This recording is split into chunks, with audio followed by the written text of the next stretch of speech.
Alam mo, mahal na mahal kita. Mahal na mahal. Naniniwala ako sa'yo na hindi mo ginawa yan.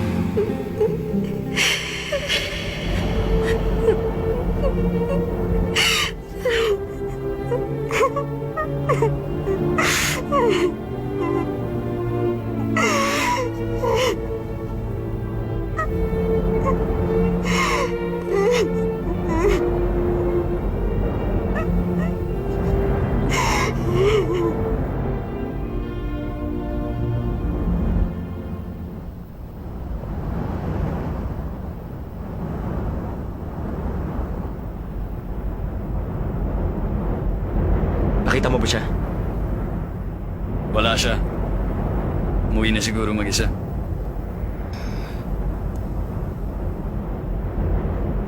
Paano na yan?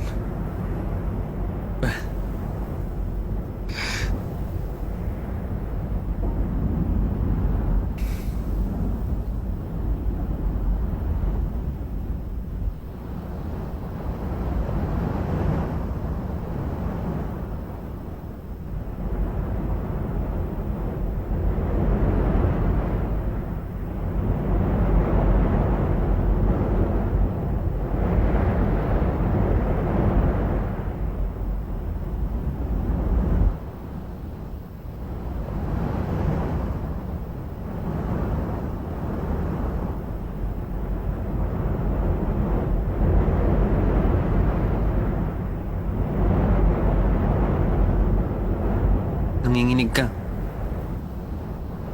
Oo. Ewan ko kung bakit.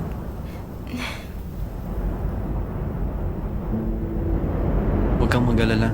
Nandito ako. Napakalamig ng kamay ni Watchley. Hindi tulad ng mainit na kamay ni Dao Mingze. Pero, mas pinili kong kamay niya.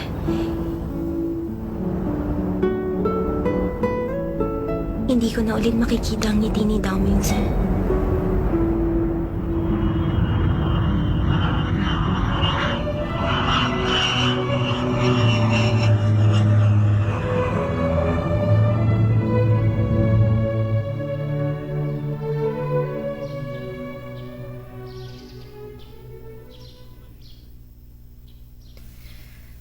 Nandito na ako. Sanchay! Nandito ka na pala!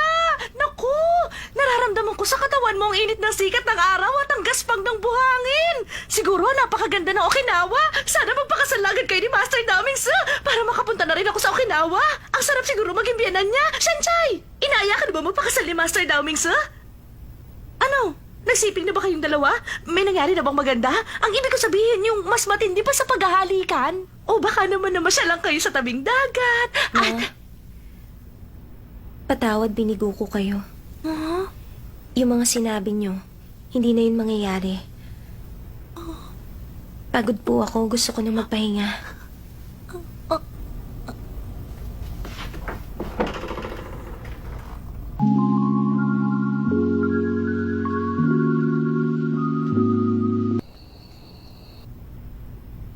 Sina Lei at Sanchay? Imposible yun. Alam naman nating si Chin ang mahal ni Lei. Pero ang sabi sa magazine na dala ni Xinghe, magpapakasal na si Chin sa isang mayamang Pranses. Kaya pala ang laki ng pinagbago ni Lei pagkagaling ng France.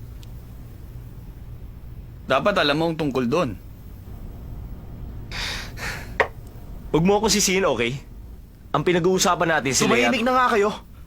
Binabalaan ko kayo. Huwag niyo na sila babanggitin. Aze, kalokohan naman yan. Hindi solusyon sa problema ang pag-iwas sa kanila. Pagpasok natin sa eskwelahan, makikita natin sila... Sabi na tama na! Ano? Ano ba? Ase, huminahon ka lang. Para tayong magkakapatid, huwag tayong mag-away.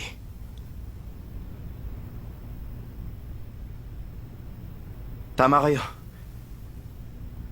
Hindi tayo dapat mag-away. Pero, hindi ko mapapatawad ang ginawa ni Wansilay.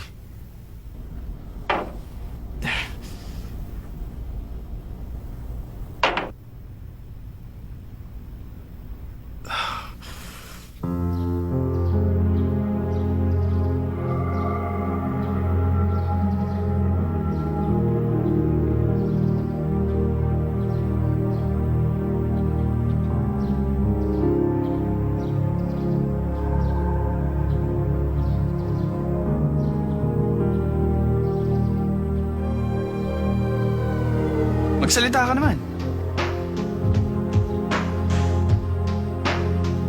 Le, sa tingin ko Tama dapat... na. Mula ngayon, hindi na kita kaibigan. Nagawa mo akong traitor rin. At dahil dyan, hindi ka nakabilang sa F4. Ozzy, sandali lang!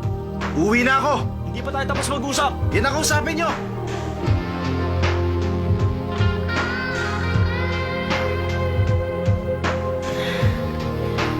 Nakukonsensya ako sa ginawa ko kay Dao Mingzi. Sinaktan ko siya. Dapat akong humingi ng tawad.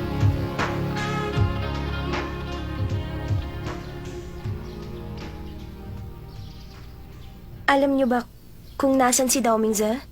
At bakit mo pa siya hinahanap? Gusto kong...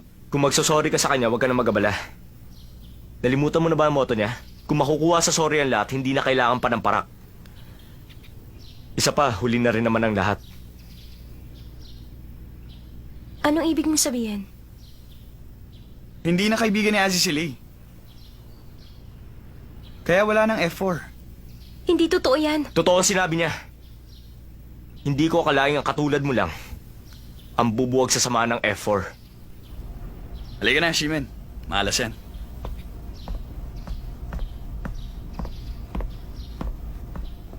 Tinanggal sa Watchalay sa F4. Ako ang dahilan kung bakit siya natanggal. Pero, hindi ko naman sinasadya yun. Anong gagawin ko?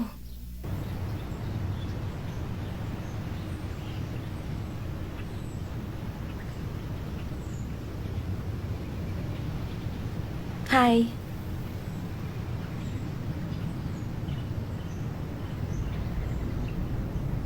Gusto mo?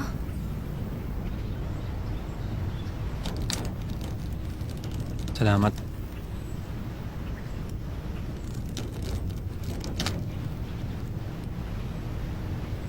Sorry sa nangyari. Balita ko tinanggal ka na sa F4. Kasalanan ko ang lahat.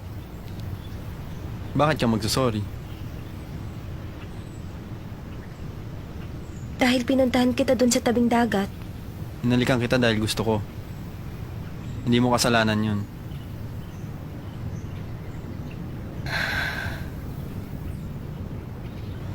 Pahiram nga ng notebook mo. Ah,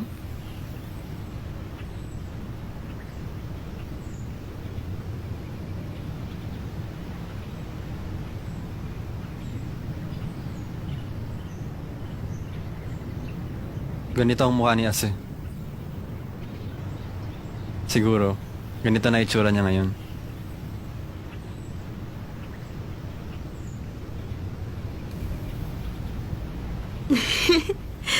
ang pangit ng drawing mo. Akin na nga ako magdodrawing sa kanya. Makapal ang kilay niya, kaya lagi siyang mukhang galit. At ang mata niya, parang sa isda. At parang pineapple ang buhok niya.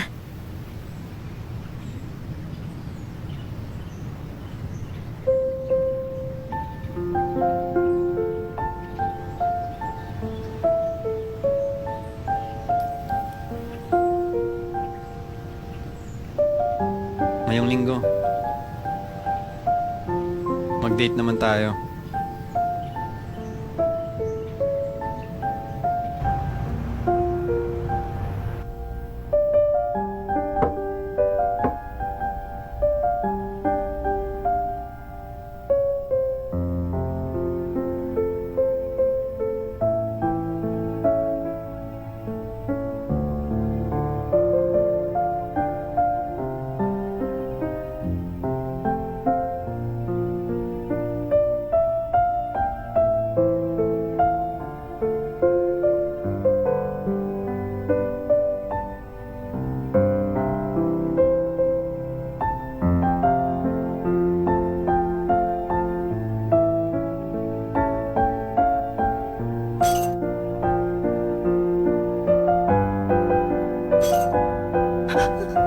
Ano yun? Nagbabasag na naman ba siya ng baso? Oo. Nasubaybayan ko ang paglaki ng batang yan. Pero ngayon ko lang nakita na nagkakaganyan siya. Talaga kayang may problema siya sa pag-ibig? Hayan, nagbabasag na naman siya. Anong dapat natin gawin?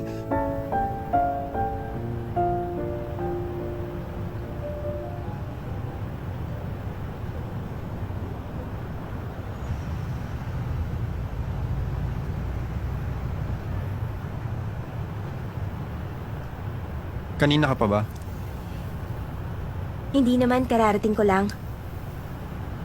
O nga pala, saan tayo pupunta? May naisip ka na ba? Wala pa. Ikaw?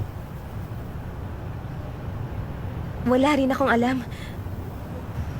Maglakad-lakad na lang muna tayo dyan. Hmm.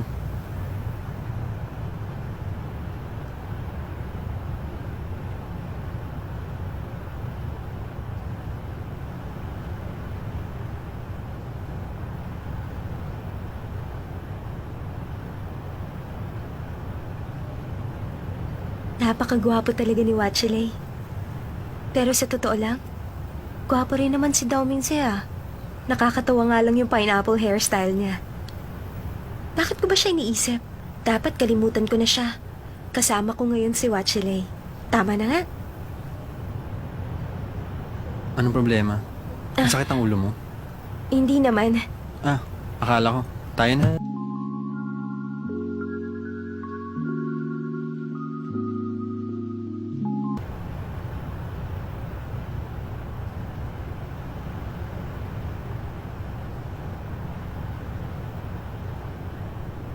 Kanina pa siya hindi nagsasalita. Ang tahimik naman niya.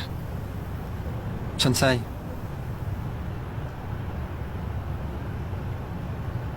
Ngayon ko lang talaga naranasang makipag-date sa isang babae. Baka naiinip ka na sa akin. Pagpasensyahan mo ako. Watchelay.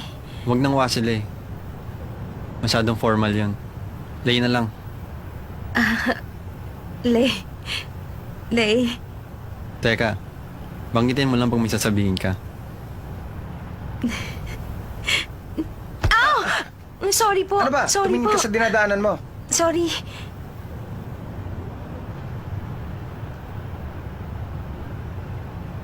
Hindi ganito ang mangyayari kung si Dao Mingze ang kasama ko.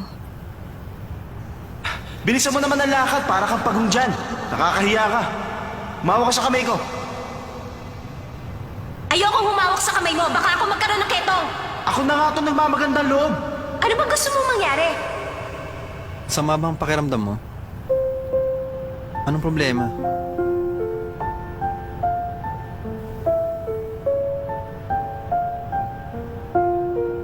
Bakit hindi ko siya makalimutan?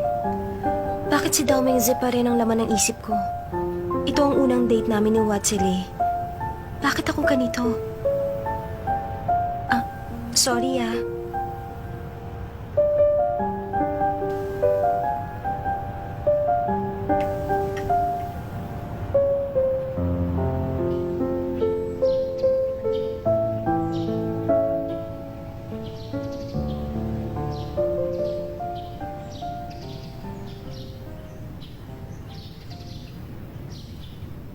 Nakakabingi na ang katahimikan. Kailangan ko nang magsalita. Biglang nagbagong panahon, no? Mukhang ulan pa yata. Mhm.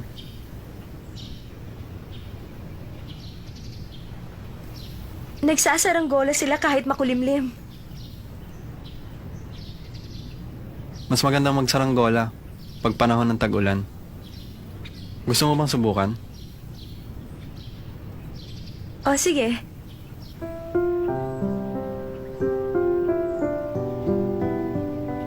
Ang galing naman! Ngayon ko lang naranasan magpalipad ng saranggola. Masaya ka ba? Oo, masayang masaya. Noon pa man natutuwa na ako sa saranggola. Ang ganda, hindi ba? Pag nagsasaranggola ka, parang minamasdan mo ang taong minamahal mo na nasa malayong lugar. Kahit napakalayo niya, alam mong laging may pag-asa. Dahil hawak mo ang pising nag-uugnay sa inyo. Hanggat hindi napuputol ang pising yan, may pag-asa ka pa. Parang si Chin, ang saranggolang yan. Kahit na malayo siya sa iyong paningin, may pisi pa rin sa puso mo. na laging nag-uugnay sa inyong dalawa.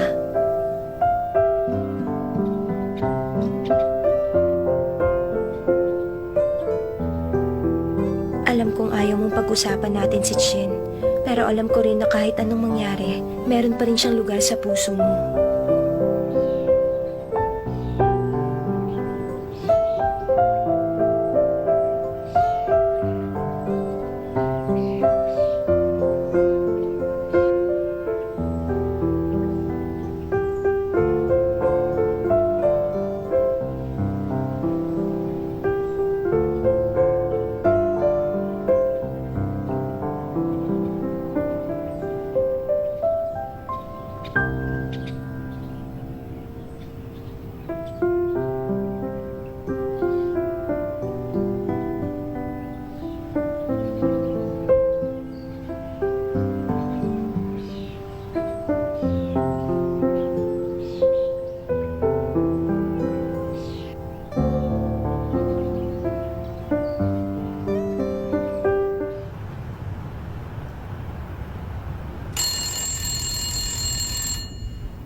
Hello?